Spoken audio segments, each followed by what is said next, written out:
So I started taking Quechua my first year of the PhD program.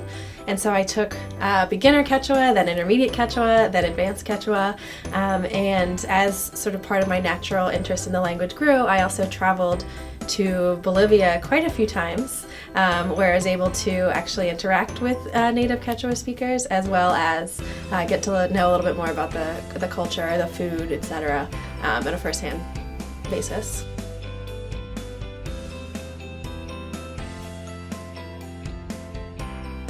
So I guess it was different based upon levels.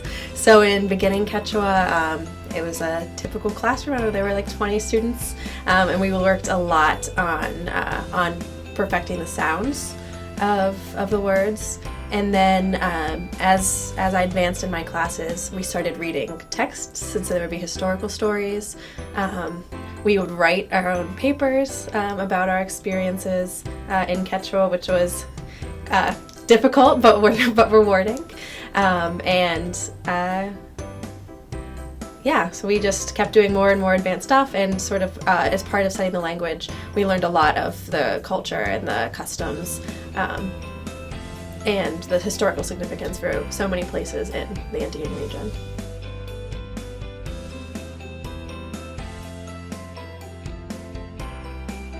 So I think one of the most interesting things that I learned in the class that still fascinates me is the tendency of Quechua communities to be very communally based, right? So they'll solve problems as a community, right? They will come and help each other as a community, of something as simple as providing a jug of water, something as difficult as constructing a house. So that is something that I found fascinating, and that continues today, at least in Bolivia. There's some enclaves of the country where the Quechua tradition of settling disputes and being a communal entity still survives. So that's really interesting.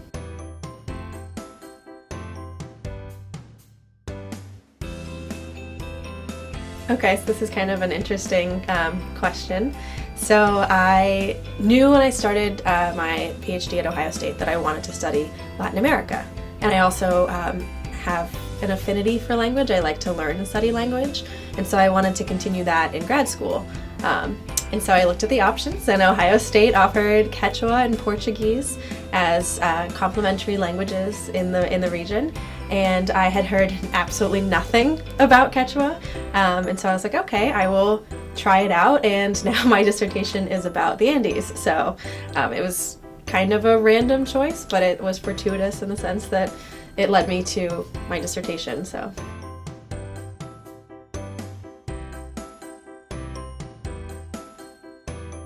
I do research on public opinion and how people in Latin America and in the Andes specifically think about democracy.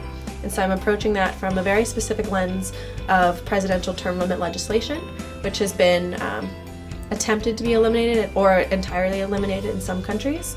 And so I am really interested in asking questions of what individuals think about when they're relating to democracy on an individual level.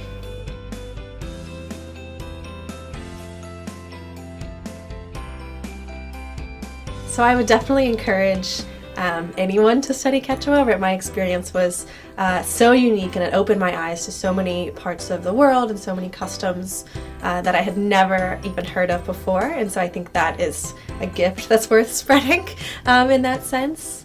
And also as sort of one of the critical languages in the world, right? There's a declining population of people who speak Quechua, and so I think it's inherently important that we as scholars or those interested in the academic community, whether in undergrad or graduate school, continue to further that linguistic tradition.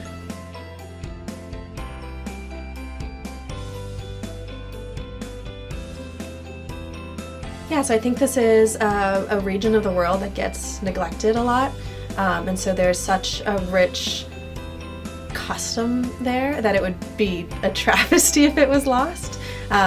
So for me, I would never have had so many of my life experiences if I hadn't stumbled upon Quechua. And so for me, I think that's incredibly important, and I would want to encourage other people to have sort of personal explorations in that sense. And also I think that there's a lot that perhaps that we could learn from the Quechua people, particularly the emphasis on community and on sort of making decisions and helping each other out without any expectations of reciprocity. So I think that's an incredibly valuable lesson that anyone can benefit from.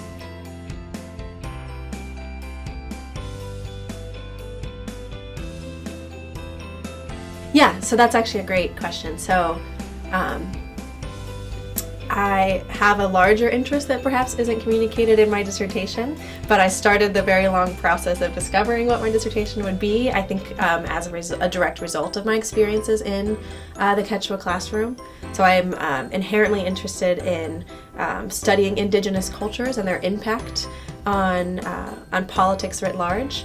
And so one of the reasons I have that interest is because of learning about the Quechua culture and then the Aymara culture and how these coexist within sort of larger countries like Bolivia or Peru, and how that then influences the nature of democracy, and particularly the way people think about democracy.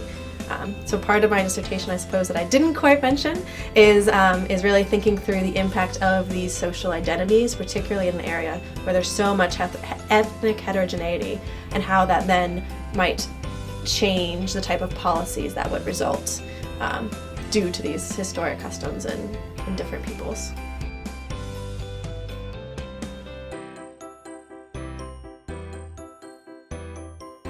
Yeah, so one of my favorite memories from traveling in Bolivia was a day trip that I took to Lake Titicaca with a Bolivian friend and her family, and we got to go to the Las Islas Flotantes, which was incredible. It's hard to describe an actual, floating island until you are on one, and of course they're modernized, in the 21st century, but some of the historic customs are still preserved, and so that was an incredible and breathtakingly beautiful experience.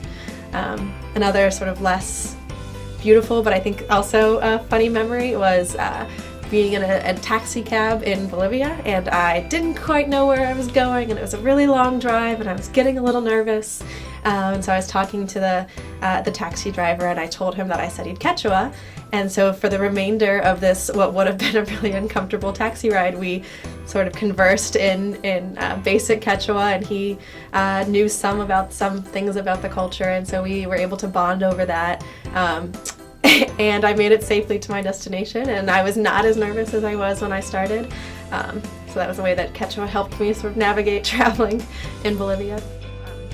So I also stayed with my Quechua professor's family the first time that I visited Bolivia. And so that was a great opportunity to practice my Quechua as well as my Spanish, and also have an insider perspective on a country where I knew absolutely no one.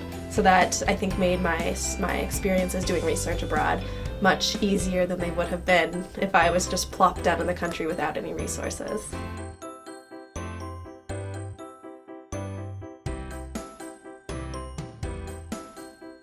So I was really fortunate to be awarded the FLAS multiple times, I suppose, to be able to study Quechua, and this was an incredibly important addition to my graduate career, not only because I got to learn this less commonly taught language, but also because it allowed me to focus for multiple years specifically on my studies rather than having to juggle teaching and classes. So I was given the luxury to focus on my classes, and that made a world of difference. And I also got to learn about this incredible language and keep developing my skills for multiple years, and then use it when I traveled to Bolivia and continued to use it thinking about my research and the culture and the tradition and how all of that fits in with politics.